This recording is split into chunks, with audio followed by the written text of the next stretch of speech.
Good morning, welcome back to my channel প্রাপ্তিস ব্লগে। তোমাদের অনেক অনেক অনেক ওয়েলকাম, অনেক ভালোবাসা, এত ভালোবাসা শীতের মরশুমে জানাই তোমাদেরকে আবারও ওয়েলকাম। তো কেমন আছো তোমরা সবাই? নিশ্চয়ই ভালো আছো, আর আমিও ভালোই আছি।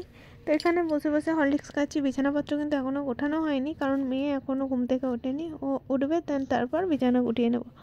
আর এখন আমি বসে বসে খাচ্ছি হরলিক্স, কারণ প্রচণ্ড খিদে পেয়ে গেছিলো। তো সেই জন্য ভাবলাম যে চলো একটু খেয়ে নিই। তারপর তো রেডি ফ্রেশ হয়ে বাবাকে যাবো আনতে দুর্গাপুর, কারণ বাবা ওখানে ভর্তি হয়েছিল। আজ প্রায় 12 দিন হয়ে গেছে, তাই যাব। আমি তো যাইনি, দেখতেও যাইনি, তো আনতেই যাবো একবারে সবাই মিলে। তো এখন আমি বাবুর জামা কাপড়, ঘরে একটু কাজকর্ম টুকটাক করে নেবো।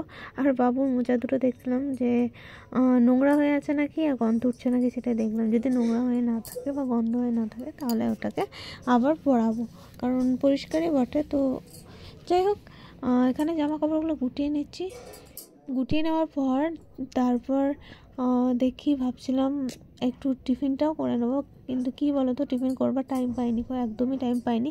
যেহেতু এই চটজলদি রেডি হয়ে আমরা বেরিয়ে গেছিলাম, কারণ ওদিকে বাবাকে ছুটি দিয়ে দিয়েছিলো। আবার যেতেও আমাদের প্রায় 2 থেকে 2.5 ঘন্টা টাইম লাগবে, আর পার্সোনাল একটা গাড়ি করেছিল। তো ঠাকুরের কাছে এটাই প্রার্থনা করি যেন সুস্থভাবে আনতে পারি বাবাকে, আর সুস্থ হয়েছে যেন খুব তাড়াতাড়ি। একটু না অনেকটাই টেক কেয়ার করতে হবে বাবাকে, কারণ শরীরটা তো ভালো না, সেই জন্য হসপিটালাইজ করতে হয়েছিল। বাট এখন ঠিক আছে। অনেক আনন্দ লাগছে, ভালো লাগছে। ঘরে সবাই খুব খুশি যে আজ চলে আসবে বাবা, সবাই বাবার অপেক্ষাতেই আছে। তো আমি এখন কি করছি, জামা কাপড়গুলো গুটিয়ে নিচ্ছি, মেয়ের জামা কাপড়গুলো, কারণ আজ তো একদমই টাইম পাবো না গোটাকাটা করতে। সেই জন্য ভাবলাম যে গুটিয়ে নিই, তারপর যা কাজকর্ম মানে আছে সেগুলো বাড়ি এসে তখন করব। তাই এখন জামা কাপড়গুলো গুটিয়ে নিচ্ছি। তারপর এখানে যেটা মাদুর পাতা ছিল সেগুলোকেও তুলে নিয়েছি, কারণ কাজের কাকিমা কাজ করবে। আর মেয়ের মাথা বালিশগুলো একটু রোদে দিয়ে দেবো ভাবছি। তো চলো দেখতে থাকো ভিডিওটা। আর যাব আজ দুর্গাপুর হেলথ ওয়ার্ল্ডে দেওয়া আছে বাবাকে। তো সেখানে বাবা কি করছে এখন কি জানি, বাবা হয়তো খুব আনন্দ পাবে যা ছুটি রিলিজ করে দিয়েছে, সেটাই। তো এখানে চলো, আমি চান টান করে রেডি হয়ে নিয়েছি। তো আমি রেডি হয়ে গেছি, চুড়িদার পরা হয়ে গেছে। এই যে মেয়ে খেলা করছে এখানে, ওকে তো নিয়ে যাবো না। আর এই যে রেডি, চলো। আর এই দেখো গাড়ি চলে এসেছে, গাড়িতে আমরা চেপে গেছি। আর আমি প্রায় 2 ঘন্টা গাড়িতে ট্রেনিং নিতে যাচ্ছিলাম। আর এদিকে বসে আছে দাদা, আমার পাশে আছে বুলটি, সোনু আর ড্রাইভার। আমরা এই 4 জন যাচ্ছি। আর আমার হাজব্যান্ড তো ওখানেই আছে, মানে আমার বর ওখানেই আছে, বাবার কাছে আছে, কারণ আর ছুটি দিয়ে দিয়েছে, ওকেও থাকতে হচ্ছিলো, এঘর ওঘর মানে এদিক ওদিক করতে হবে, এই সমস্ত করছিল। তো ভাবলাম তোমাদেরকেও শেয়ার করে দিই রাস্তাঘাটগুলো একটু যে যাচ্ছি।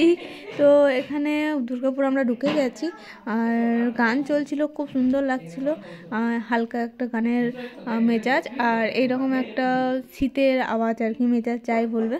তো ভালো লাগছিল, খুবই ভালো লাগছিল। আর মেন কথা হচ্ছে, ভালো লাগা থেকে সবথেকে বেশি ভালো লাগা হচ্ছে বাবাকে আজ ঘরে ফিরে নিয়ে আসবো। এটাই হচ্ছে মূল বক্তব্য, যে মানুষটা অনেকদিন পর ঘর আসবে। প্রায় আজ 12 দিন হয়ে গেছে বাবাকে দেখিও নি। আর আমার যাওয়ার কথা ছিল, কিন্তু আমার যাওয়া হয়নি ছোট বাচ্চা নিয়ে, কিন্তু আজকে মেয়েকে রেখেই চলে এসেছি বাবাকে নিতে। আর পাশে দেখো, তোমাদেরকে দেখাচ্ছি এখানে কত জামা কাপড়, টেডি, নানা রকম জিনিসপত্র, কত রাস্তায় ঘাটে বসে যায়। কিন্তু আমার একটা পছন্দ হয়েছিল, টেডি, যেটা রেড কালার ছিল, খুবই সুন্দর, আমার খুবই পছন্দ হয়েছিল। বাট কী বলো তো, আসার সময়তে নেওয়া হয়নি, মেয়ের জন্য নেবো ভেবেছিলাম, কিন্তু আসার সময়তে নেওয়া হয়নি এই কারণে যে আর গাড়িটা দাঁড় করাইনি, কারণ একজন অসুস্থ মানুষ, তাকে বাড়ি নেওয়া যাওয়া হচ্ছে, সেই জন্য। আর এই দেখো হসপিটালটা, হেলথ ওয়ার্ল্ড দুর্গাপুর, অনেকেই হয়তো জানো। আর এখানে আমরা দিচ্ছি এখন রিসেপশনের দিকে, কারণ দেখি বাবাকে কখন ছাড়ে না ছাড়ে, বাবার জন্য আমরাও ওয়েট করছি। তো ঢুকে গেলাম আমরা ভিতর দিকে। আমার এটা ফার্স্ট টাইম দুর্গাপুর আসা, কারণ আমি আগে কখনো এতটা জার্নি করিনি বলবো না, গেছি দিদির বাড়ি, ননদের বাড়ি গেছি, বাট দুর্গাপুর কখনো আসা হয়নি, এটা আমার ফার্স্ট টাইম। আর কত গাড়ি লেগে আছে দেখতেই পাচ্ছ। আর আমাদের একটু খিদে লেগেছিলো, কারণ বাড়িতে কিচ্ছু খেয়ে আসিনি। তো সেই জন্যে আমার বর বলে যে চলো, ওই দেখো সাদা ড্রেস পরে যাচ্ছি, বলে চলো তোমাদেরকে কিছু খাওয়াই। তো এখানে ধোসা খাওয়াচ্ছে। আর ধোসাটা সত্যি কথা বলতে, বোলপুরে যখন এক্সাম দিতে গেছিলাম তখন ধোসা খেয়েছিলাম, মোটেও আমার ভালো লাগেনি। তাই আমার বরকে বলেছিলাম আমি একটা খাবো না, একটা গোটা ধোসা খেতে পারবো না, আমার ভালো লাগে না। বাট এখানে এত সুন্দর করে ধোসাটা বানিয়ে দিয়েছিল, খেতে কিন্তু দারুণ লেগেছিলো, মনে হচ্ছে আর একটা খাই। তো যাই হোক আমাদের হয়ে গেছে, বাবাকে নিয়ে যাচ্ছি। আর এখন বাজে প্রায় তোমার 3টে, 3:30। তো বাবাকে বাড়ি নিয়ে যাই। তো ফাইনালি এই বাড়ি ঢুকলাম।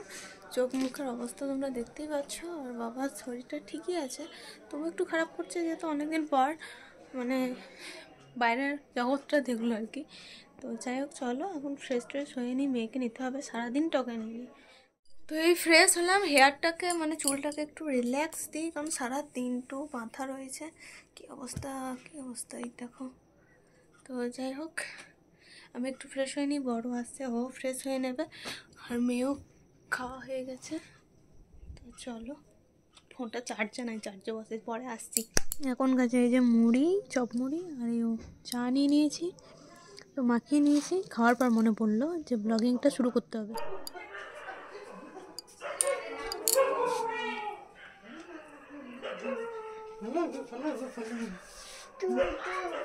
তুতু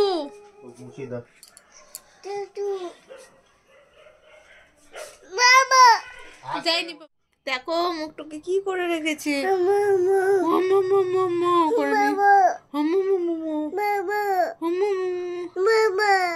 বাবু ভো ভো গুলো কি করে ডাকছে, ও বলে দাও তো। কুকুরগুলো কি করে ডাকছে, কি করে? তুমি ওই কপালে ওগুলো কি করেছো, টিপ নিয়েছো?